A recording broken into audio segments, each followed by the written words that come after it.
my jibber jabber, let us bring out your first performer of the evening. That's Blaire Postman. Good God, thank you. Oh my God, we shake hands. All right, how you doing, Austin? Oh, you guys are great. Guys, it is so great to be here. My name is Blaire, and yes, my voice does sound divorced. No. Now, I have noticed that women of a younger generation have really embraced the IUD form of birth control, right? It's made a huge comeback, and that's great. It's a great product now. But young women, if you have one, maybe the next time you meet a woman over 50, give her like a high five and thank her for doing some serious road testing on those things. Right? Because back in the 80s, they were on the national news every night for busting through uterine walls like the Kool-Aid Man at a summer barbecue. Yes, they were the Ford Pinto of birth control. And if you have one, and statistically speaking, one of you two young women do. If you have one, and you're too young to know what a Ford Pinto was, it was a car that exploded when you touched it. Let's learn together tonight. Let's learn. Now, sometimes when I do that joke, after the show, a young woman will come up to me and ask whether I'm really a feminist. But of course I am. Just look at my glasses. I have to be. You can't buy these, sir. They only give them out at the meeting. Sorry. Sorry. All right, guys, I'm going to give you a quiz with multiple choice, 2 possible options, but don't choose until I'm done telling you, okay? Okay, which of these 2 things has done the most to hurt America's reputation abroad? Number 1, skinheads marching in our streets. Number 2, every couple that's ever been on House Hunters International on HGTV. I mean, it's the skinheads. Of course it's the skinheads, but it's too close. It shouldn't be that fucking close. And that's because when you move your whole family from the suburbs of Dallas to, like, Bulgaria, and you claim it's for cultural experiences for the kids, and then all you do is bitch and moan about no walk-in closets, that reflects poorly on all of us as a nation. Right. I'm a patriot. So guys, I love Simone Biles, the gymnast, right? The Olympics are less than a year away. She was on TV a couple weeks ago. Everything that she did, they're like, oh my God, that's never been done before. That's never been done before. Can you imagine being someone like her? The best in the world at your sport, coming back for a second gold medal in women's gymnastics, typically a one-and-done Olympic sport, right? You're absolutely the top of your game, and still they make you put on glitter eyeshadow.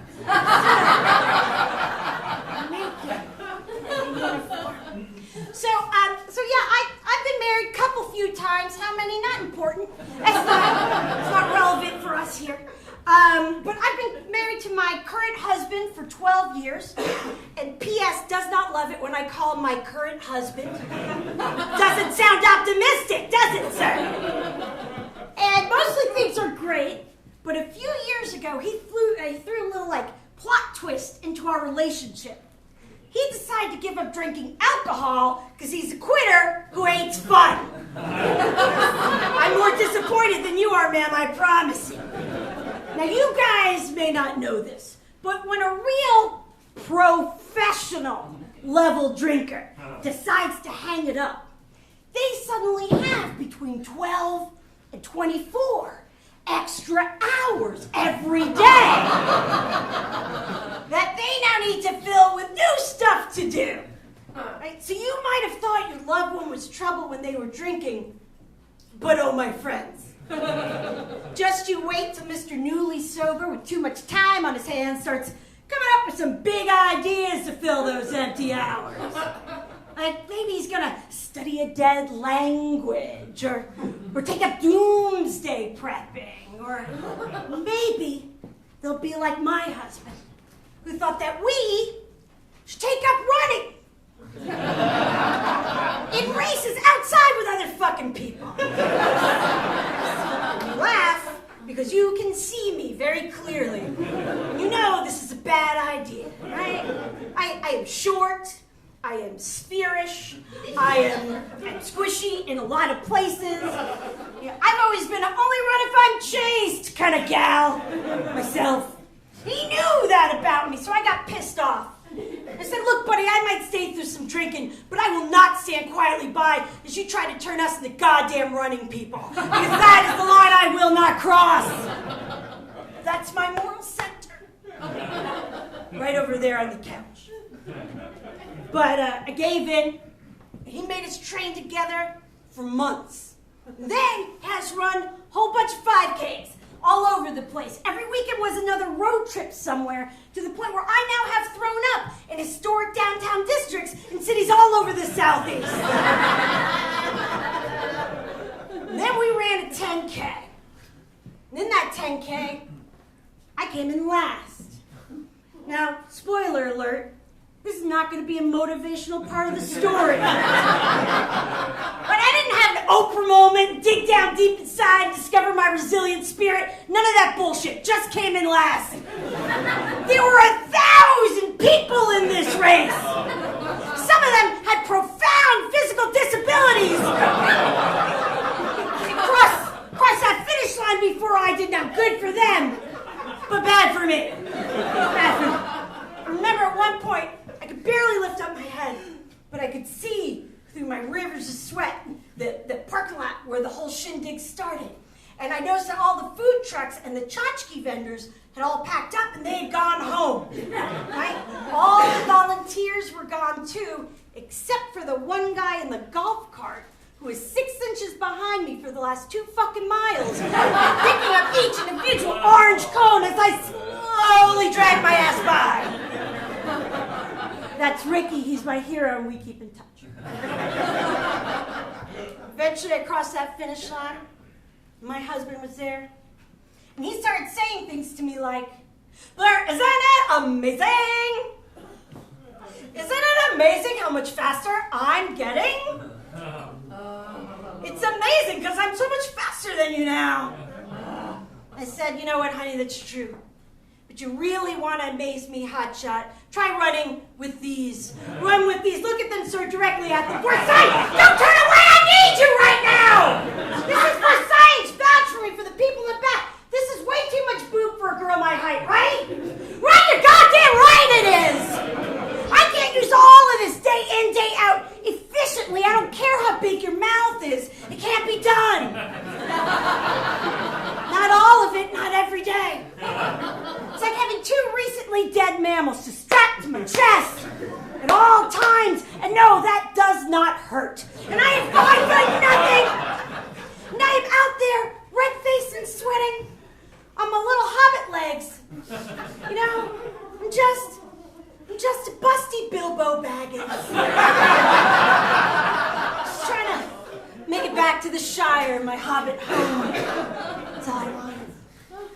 Now there's a little caveat to the story, and it's this. Because I now have a slip disc in my neck, my doctor said that I have to give up running. I know. It's very sad. Look, I don't want to get preachy or turn this into a TED Talk or whatever, but there are Christmas miracles, Austin. You don't have to be jaded about everything. There are. And that doctor told me there were a couple things I could do to make it better or keep it from getting worse. And the first was that I could have a breast reduction. Now, clearly, I think this is not an after photo. Like, this isn't epic, but clearly I did not have the surgery. They can have these when they pull them from my husband's cold, dead hands. Am I right, miss? Am I right, miss? Yes, I'm cocked! Yeah, come on, guys! That's a boob joke wrapped around a political joke. You don't get that everywhere. Just DC Comics. Tits! And the second option was physical therapy, and that I did. I went every week, a couple times a week, and I did all the exercises. But things weren't really getting better. So I went in for an appointment, and I said to the therapist, hey, what's our next step? Because I do the exercises, I feel better for a bit, but then I feel worse again. You know, it's like I'm in that Greek myth Sisyphus, the guy who's doomed to all eternity to roll a boulder up a hill, but it keeps rolling back down. But I'm doomed to all eternity to roll 2 boulders up a hill. They keep rolling back down. I know it's a cheap joke, man, but it's right fucking there. So we do it. Stand up, roll. So what's our next step? And instead of answering that real medical question, he turned to me and said, "Well, I guess you must be smarter than I am, because I don't know who Sisyphus is." To which I replied, "First of all, I just told you who Sisyphus is 30 seconds ago, so I think you do know. Second, for $90 a session, that's with insurance, maybe you pretend. You pretend you know who Sisyphus is, and you listen for context clues in the goddamn conversation, and then you answer my real fucking medical question. And then when I leave here today, after I'm gone, maybe you go online, you Google some shit, you better yourself, instead of throwing your insecure bullshit back on me. Maybe that's how you learn who Sisyphus is.